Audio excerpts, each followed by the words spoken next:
Few startup stories have dazzled and crashed quite like WeWork. What began as a bold vision to reinvent office space became a global symbol of overhyped tech culture and unchecked ambition. At its peak, WeWork was valued at a staggering $47 billion, promising community-driven workspaces and a reimagined future of work. But behind the sleek branding and inspirational slogans was a fragile business model, eccentric leadership, and billions in losses. The fall wasn't just surprising, it was rapid, dramatic, and deeply revealing. Today, we dive into the extraordinary rise and collapse of WeWork, and what it tells us about hype, vision, and the cost of believing too much, too fast.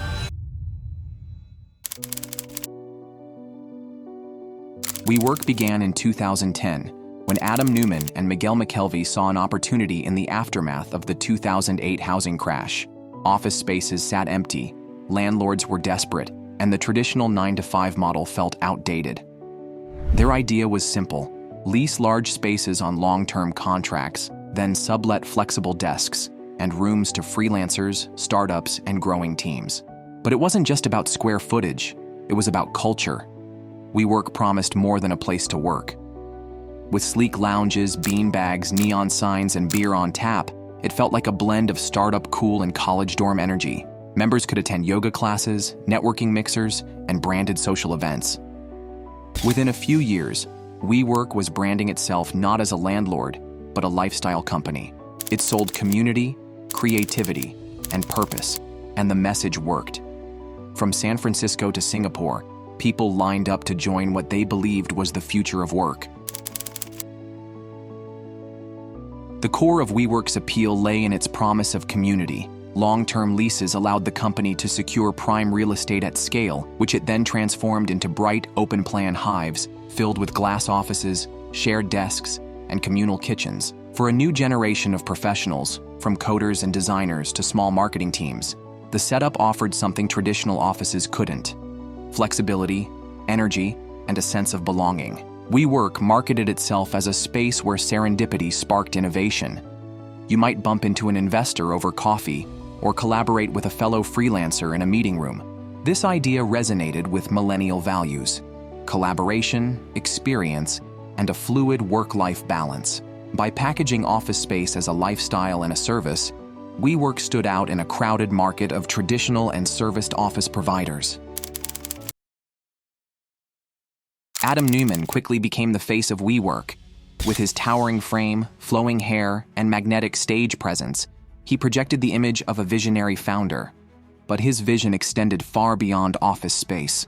Neumann spoke of achieving world peace, living forever, putting WeWork on Mars, and one day becoming president of the world. In one investor presentation, he claimed the company's value didn't come from desks or revenue, but from energy and spirituality. At one point, he trademarked the word "we," and then charged the company $5.9 million when it rebranded as the We Company. He hosted extravagant We festivals and told crowds his mission was nothing less than to elevate humanity. Behind the scenes, Neumann used company funds to purchase luxury homes, fly private, and invest in a chain of communal apartments called We Live. His increasingly erratic behavior raised eyebrows, but few challenged him as long as the money kept flowing. Between 2010 and 2019, WeWork raised a staggering $12.8 billion from venture capitalists and corporate investors. But its biggest backer, and perhaps enabler, was SoftBank. SoftBank's founder, Masayoshi Son, began investing in 2017 and quickly became captivated by Adam Neumann's vision. He pledged billions more, hoping to turn WeWork into a tech juggernaut to rival Google or Amazon. By early 2019, WeWork had become SoftBank's crown jewel and its largest international investment. At its peak valuation of $47 billion, the company boasted 425 locations across 27 countries and 400,000 paying members. It also launched side ventures like We Live, a shared housing concept, and We Grow, a private school, but none of these projects ever turned a profit. Still, Neumann insisted they would. SoftBank's billions masked WeWork's mounting losses and powered its rapid expansion. By mid-2019, the fund had committed at least $10 billion into WeWork and its affiliates. Analysts warned that such aggressive growth demanded equally aggressive revenue and discipline, but discipline was in short supply. In 2018 alone, WeWork lost over $1.9 billion. Rather than pull back, SoftBank doubled down. It quietly purchased Neumann's private shares at inflated prices and even agreed to bail out the company if its 2019 IPO fell through.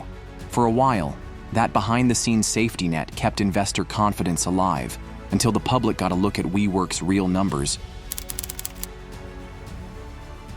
In August 2019, WeWork filed its IPO paperwork with regulators. For the first time, the public saw behind the curtain. The company's S-1 prospectus revealed staggering losses, weak corporate governance, and a risky business model built on long-term lease obligations. The numbers were damning: a $1.9 billion loss in 2018 and another $690 million loss in the first half of 2019. The model didn't scale, it bled cash. Critics quickly seized on troubling red flags. Neumann had leased buildings he partly owned back to WeWork. He held outsized control through dual-class voting shares, and board oversight appeared minimal. The company's community-driven image began to unravel. What once seemed visionary now looked like a bet dependent on rising real estate prices and cheap credit. Analysts questioned how WeWork could ever turn a profit when it signed leases lasting a decade or more, while renting desks on a month-to-month basis. Some argued it resembled a Ponzi scheme, where new lease commitments covered older ones, with no cushion if occupancy rates fell or market conditions turned. By September 2019, WeWork's IPO dream had evaporated. After filing in August, the company slashed its target valuation and delayed its public debut. Investors were no longer buying the vision. They saw through the red ink. In just weeks, WeWork's private valuation plummeted from $47 billion to an estimated offering price of less than $10 billion. Under mounting pressure, the board demanded change. Neumann stepped down as CEO in late September, walking away with an exit package worth up to $1.7 billion. SoftBank moved quickly to take control, installing new leadership, replacing board members, and trying to stabilize the business. Meanwhile, WeWork scrambled to secure fresh capital to meet its ballooning lease obligations across the globe. In the months that followed the failed IPO, WeWork began to unravel. It shuttered unprofitable locations, laid off thousands of employees, and scrambled to renegotiate costly leases. The company's cash burn rate forced painful cuts across the board. Even SoftBank, once its biggest cheerleader, admitted regret. CEO Masayoshi Son called the investment a mistake and was forced to write down billions on SoftBank's balance sheet. Despite restructuring efforts, WeWork never regained its former momentum. Then came a blow no one could have predicted: COVID-19. The pandemic devastated demand for shared office space.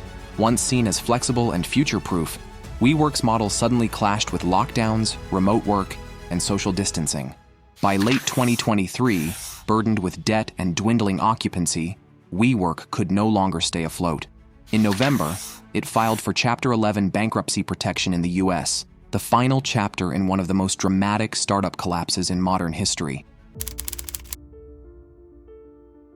In April 2024, WeWork reached a restructuring agreement with creditors to tackle $3 billion in debt.